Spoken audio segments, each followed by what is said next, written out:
sharing our experiences with you. Thank you so much. Thank you, Mr. President. Thank you all. Obama had de ontmoeting gesuggereerd en Bush vond het meteen een goed idee. I just want to thank the President for hosting us. This is an extraordinary gathering.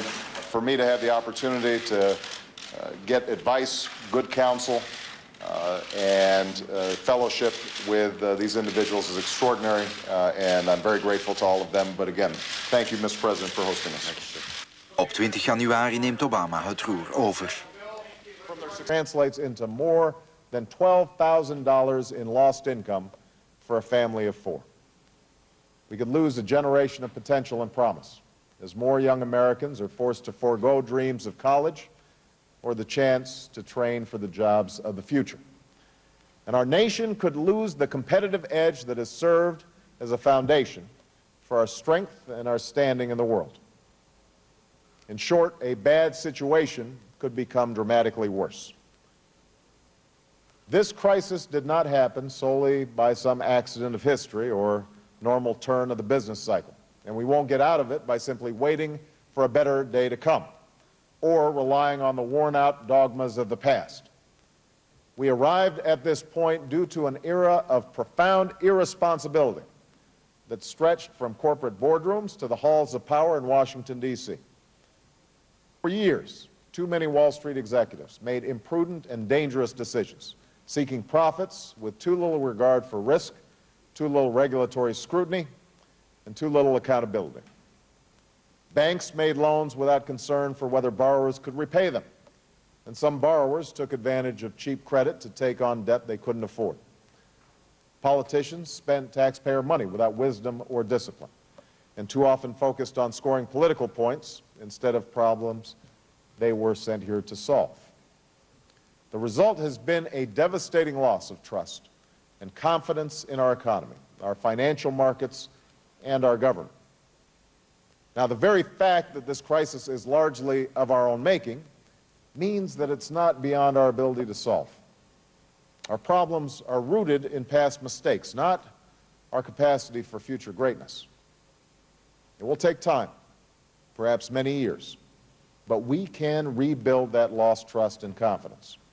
We can restore opportunity and prosperity. We should never forget that our workers are still more productive than any on earth. Our universities are still the envy of the world. We are still home to the most brilliant minds, the most creative entrepreneurs, and the most advanced technology and innovation that history has ever known. And we are still the nation that has overcome great fears and improbable odds. If we act with the urgency and seriousness that this moment requires, I know that we can do it again.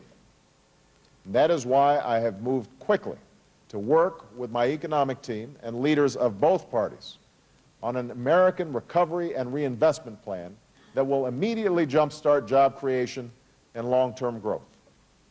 It's a plan that represents not just new policy, but a whole new approach to meeting our most urgent challenges. For if we hope to end this crisis, we must end the culture of anything goes that helped create it. And this change must begin in Washington. It's time to trade old habits for a new spirit of responsibility. It's time to finally change the ways of Washington so that we can set a new and better course for America. There is no doubt that the cost of this plan will be considerable. It will certainly add to the budget deficit in the short term. But equally certain are the consequences of doing too little or nothing at all. For that will lead to an even greater deficit of jobs, incomes, and confidence in our economy. It is true that we cannot depend on government alone to create jobs or long-term growth. But at this particular moment, only government can provide the short-term boost necessary to lift us from a recession this deep and severe. Only government can break the cycle that are crippling our economy, where a lack of spending leads to lost jobs, which leads to even less spending, where an inability to lend and borrow stops growth and leads to even less credit. That's why we need to act boldly and act now to reverse these cycles. That's why we need to put money in the pockets of the American people, create new jobs, and invest in our future.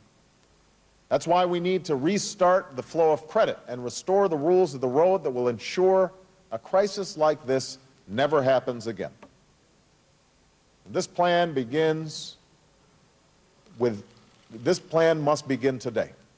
A plan I am confident will save or create at least 3 million jobs over the next few years. It's not just another public works program. It's a plan that recognizes both the paradox and promise of this moment.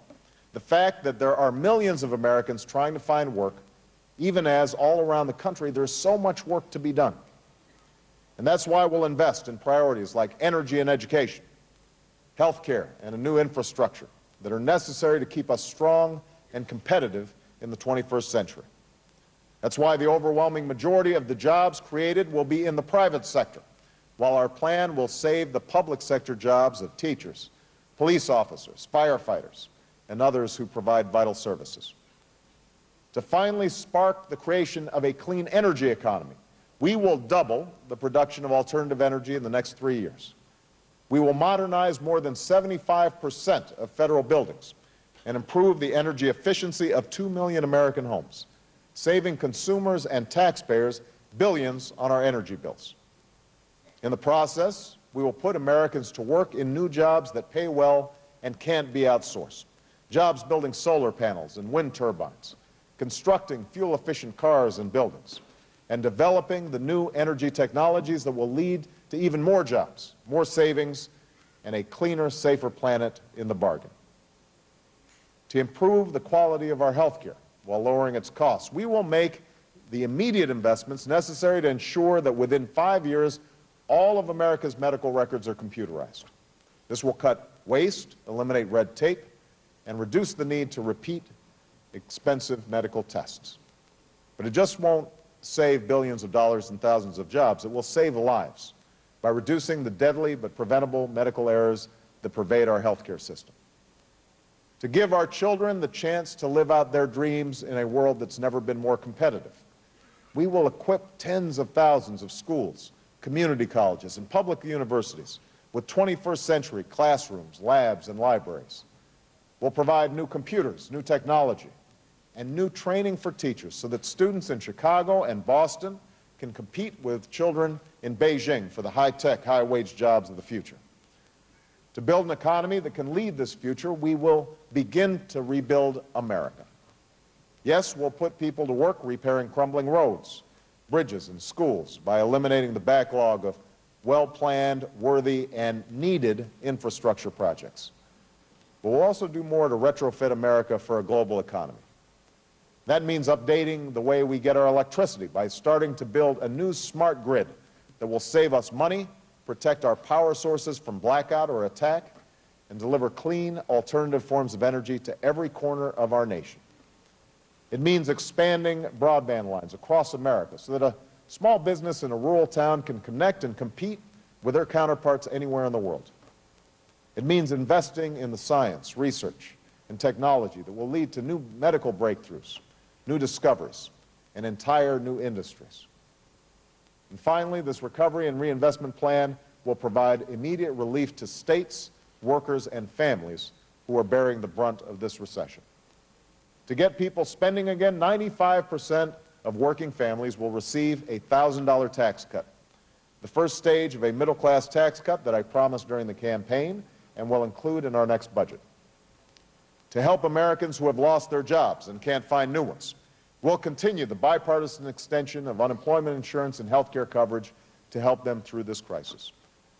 Government at every level will have to tighten its belt, but we'll help struggling states avoid harmful budget cuts as long as they take responsibility and use the money to maintain essential services like police, fire, education, and health care.